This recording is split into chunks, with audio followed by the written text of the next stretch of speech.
Assalamualaikum warahmatullahi wabarakatuh. Perkenalkan, nama saya Nabila Saskia. Kali ini saya akan membahas studi kasus soal akuntansi keuangan.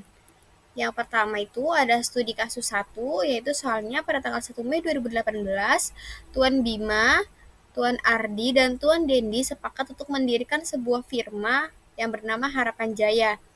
Mereka setuju untuk menyetorkan modal sebagai berikut, yaitu kasnya Tuan Bima sebesar 120 juta, sedangkan Tuan Dendi sebesar 30 juta.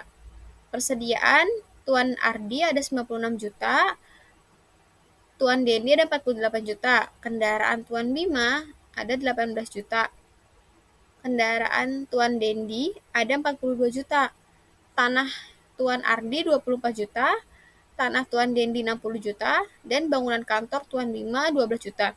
Jumlah aset Tuan Bima sebesar 150 juta, jumlah aset Tuan Ardi sebesar 120 juta, dan jumlah aset Tuan Dendi sebesar 180 juta.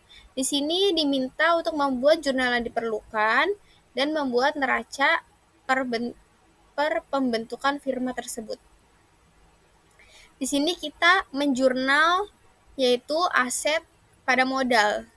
Jadi, aset yang dimiliki oleh Tuan Bima itu ada kas 120 juta, kendaraan 18 juta, bangunan kantor 12 juta, pada modal Tuan Bima yaitu 150 juta. Yang B ada kita menjual jurnal penyetoran modal Tuan Ardi, yaitu persediaan 96 juta, tanah 24 juta pada modal 120 juta. Yang C ada kasnya Tuan Dendi sebesar 30 juta, persediaannya 48 juta atau 40 juta. 48 juta, lalu kendaraannya 42 juta, tanahnya 60 juta, pada modal Tuan Dendi 180 juta. Lalu setelah itu kita buat laporan posisi keuangannya atau laporan neracanya, yaitu pertama itu ada aset lancar. Ketika dijumlahkan semua asetnya itu berjumlah 150 juta. Nah, lalu persediaannya 144 juta, total aset lancarnya 294 juta. Aset tetapnya itu ada tanah, bangunan kantor, kendaraan. Tanahnya 84 juta, bangunan kantornya 12 juta, kendaraannya 60 juta, total aset tetapnya 156 juta. Total asetnya sekitar 450 juta. Kewajibannya di sini tidak ada ya teman-teman, tapi kita punyanya modal, yaitu modal Tuan Bima 150 juta, modal Tuan Ardi 120 juta, dan modal Tuan Dendi 180 juta, totalnya 450 juta. Next teman-teman, kita lanjut ke studi kasus 9, yaitu PT Tunggal Jati mempunyai modal sebagai berikut.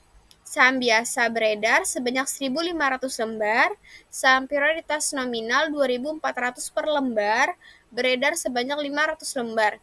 Dividen saham prioritas sebesar 10%. Pendapatan bersih tahun 2017 sebesar 7.200.000. Rincian mengenai saham biasa adalah 1 Januari 2017 beredar 1.000 lembar. 1 Juli 2017 emisi baru sebanyak 500 lembar. Di sini kita diminta menghitung laba per lembar saham dengan menggunakan rata-rata tertimbang saham biasa yang beredar. Kita lanjut ke penyelesaiannya, yaitu untuk dapat menghitung laba per lembar saham, pertama kali kita perlu dihitung rata-rata tertimbang saham biasa yang beredar. Perhitungannya itu adalah sebagai berikut. Di sini ada jumlah sahamnya 1.000, laba beredarnya itu 6, bobotnya itu 6 per 12 sama dengan 1 per 2. Rata tertimbangnya itu 500. Lalu di sini ada 1.500 jumlah sahamnya, total beredarnya 6, bobotnya sama, rata-rata tertimbang 750. Jumlahnya itu adalah 1.250. Laba per lembar saham dasarnya itu 7.200 dikurangi dengan 1.200 sama dibagi 1.250 lembar sama dengan 4.800. Dividennya adalah 500 lembar dikalikan 2.400 dikali 10% sama dengan 120.000. Nah, selesai sudah teman-teman penjelasan dari saya. Kurang lebihnya mohon maaf. Wassalamualaikum warahmatullahi wabarakatuh.